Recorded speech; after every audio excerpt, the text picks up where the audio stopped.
any information. So I called him, left him a message, told him I need an updated statement that indicates what his condition is and how it prevents him from being employed on either a part or a full-time basis.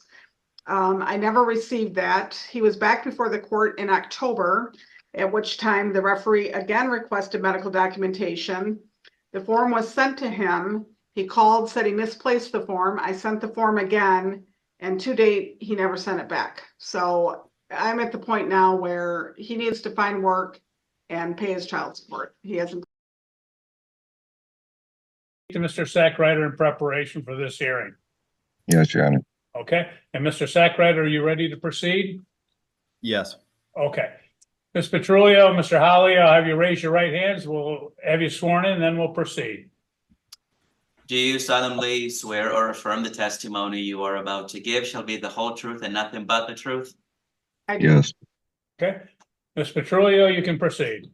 Thank you, Your Honor. This is the case of Heather Hawley versus Brandon Hawley. The docket number is 2021-2978-DM. Mr. Hawley is before the court by way of an adjourned hearing, represented by counsel. He has a current obligation of $297 a month. The arrearages are to be repaid at $20 a month. And with fees, the total monthly obligation is $320.50. The last payment he paid was $50 on February 27th of 2024. He's had one show cause, no bench warrants, and one finding of contempt.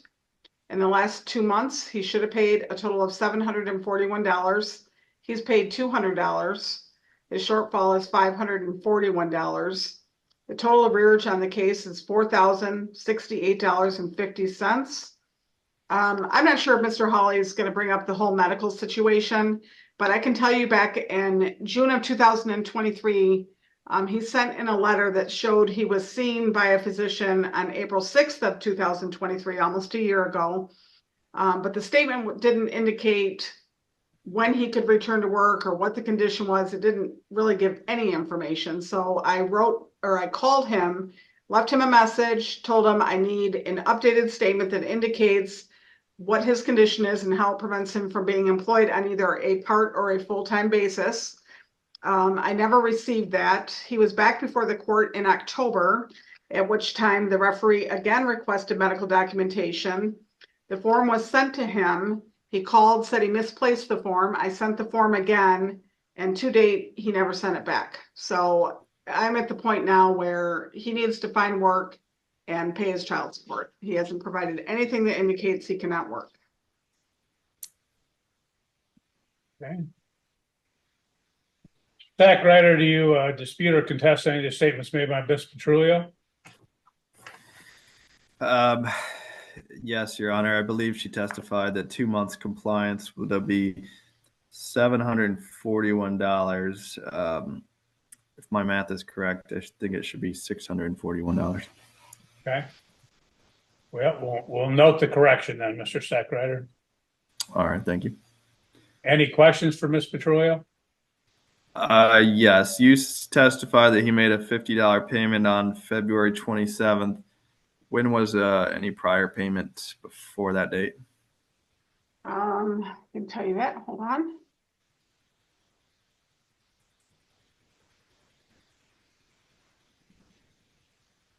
It looks like basically since September, he's paid a total of $200. $150 was paid in January and $50 paid in February. And just for the record, he was ordered to make a lump sum payment of $100. That's where the extra 100 comes from. And when did he make that? That payment was paid on January 4th. And then he paid $50 on January 9th and $50 on February 27th.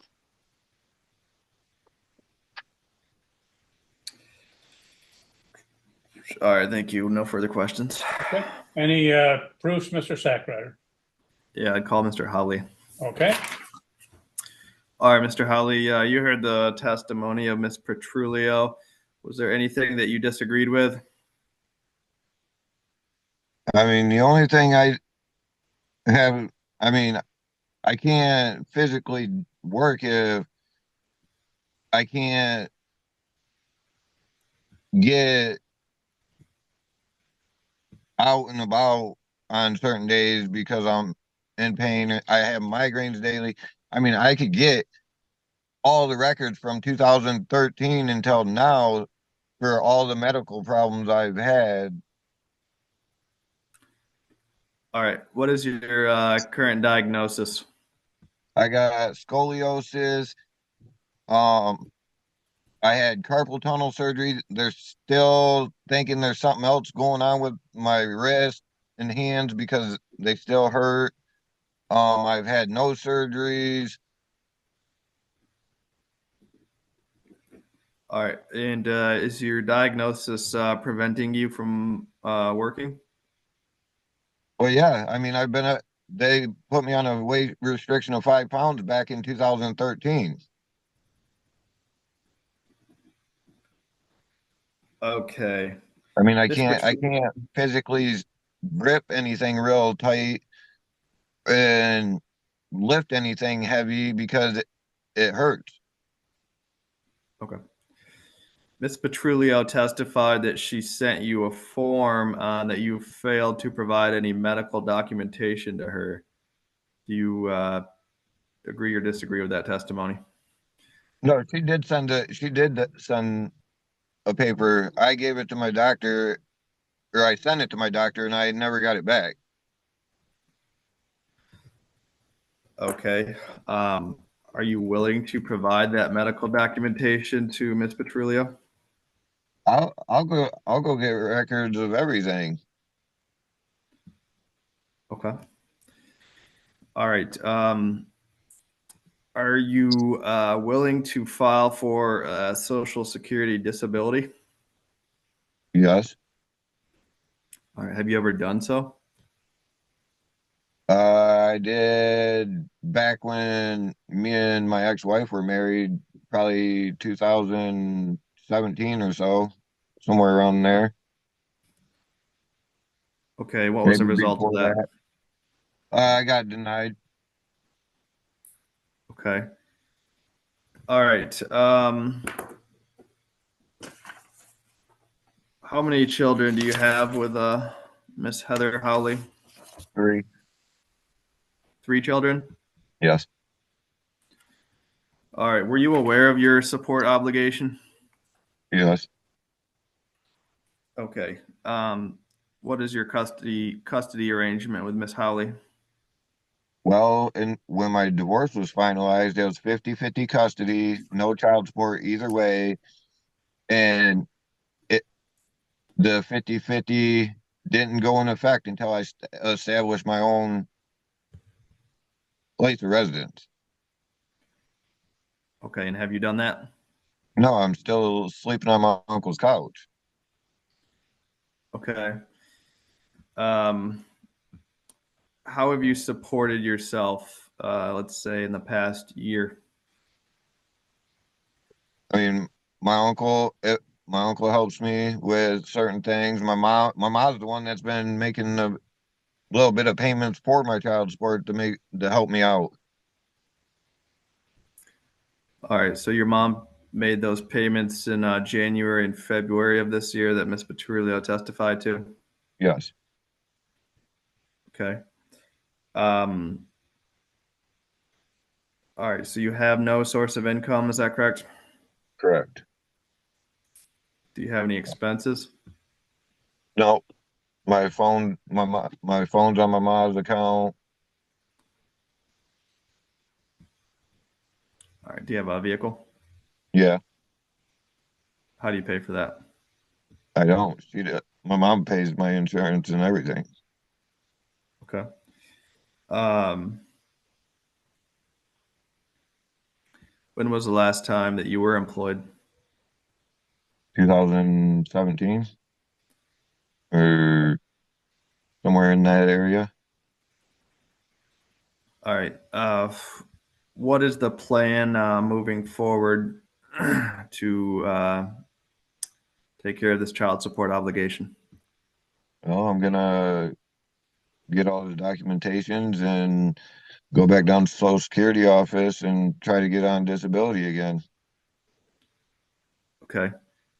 Are you willing to file a motion with the court to um, change the custody or child support amount? Yes, All right. Are you willing to take the steps to apply for Social Security disability? yes, And are you willing to provide Ms. Petrulio with medical documentation? yes. Okay. All right. What is your highest level of education completed? High school diploma. Okay. All right. And do you provide for your children? Yeah, I mean, when she asked me to take them to doctors or anything like that, I've always done for her. I've never asked her for anything. I've never complained. Okay. All right. Anything else that you would like to tell the court? I mean, I'd like to see my kids more. I mean, if she could get the bed bug issue addressed that she has. I mean, I don't see my kids because of that. I can't take my kids to my family's house and have them exposed to bed bug, the chance of getting bed bugs, and then they got to throw all their stuff away because she can't take care of an issue. Okay. All right. Thank you. I have no further questions. Okay, thank you. Well, the court has heard the testimony in this matter. It does appear that, again, the respondent has a nominal support obligation of $320.50 per month, that he's made some sporadic payments. Apparently those have been made by relatives of his, but notwithstanding, they made on his behalf. Court will note that he is in excess of $4,000 in arrears. He'd previously been held on contempt on one occasion. In this matter, he claims to have medical issues that keep him from working, claims that he has scoliosis, that he has carpal tunnel, that he has a weight restriction. However, Ms. Petrulio documented and again confirmed through the respondent that she had in fact provided him with the form for his doctor to again state his restrictions, state that he couldn't work, that he acknowledges the doctor didn't provide the form back to him, but he didn't take any action to get the doctor to prepare the form, notwithstanding the fact that he had previously had a referee hearing in October. The referee adjourned that, provided him a form. He apparently lost the form. That again, that Ms. Petrulio then had to provide another form to him, but has not received that back. He has stated that back in 2017, he did apply for Social Security disability. He was denied. He claims again that he can provide records of everything, but he's provided nothing in this particular matter. That his last employment was in 2017. And again, when he was asked by Mr. Sackrider was what his plans, he said, I'll get the documents, I'll go back to Social Security, attempt to again get disability. But quite frankly, the court notes that the file in this matter is void of any action on his part to do anything in this matter. He hasn't paid other than when he's had to. He hasn't acquired the information that would potentially keep him from having to pay in this particular case, but he's not doing anything. As a result, the court will find that he's failed to exercise good faith at compliance, failed to refuse to comply, and he is in contempt of court. Anything else, Mr. Sackrider, before sentence? Yes, Your Honor. We would ask the court not impose a jail sentence to allow Mr. Howley to apply for Social Security disability.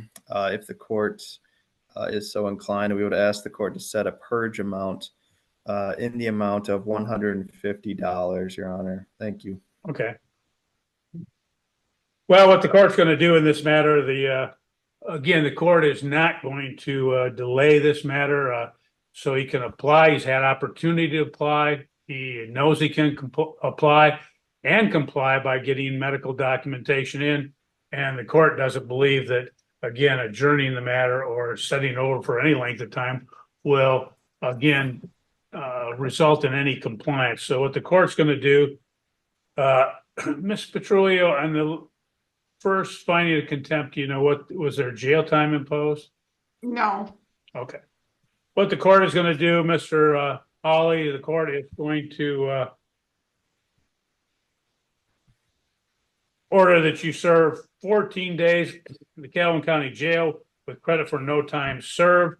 The court would order that you report to the Calhoun County Sheriff no later than March 15, 2024 at 4:00 p.m. In lieu of the sentence, the court will set a purge amount of $500. If you pay the purge amount, then you do not have to serve the jail time. Do you have any questions, sir? No, Your Honor. Okay, thank you. That will be the order of the court, and I'm giving you that time till the 15th to be able to get the money that might assist you in not having to go to jail. So you're free to go today, and have a good day. Thanks, Your Honor.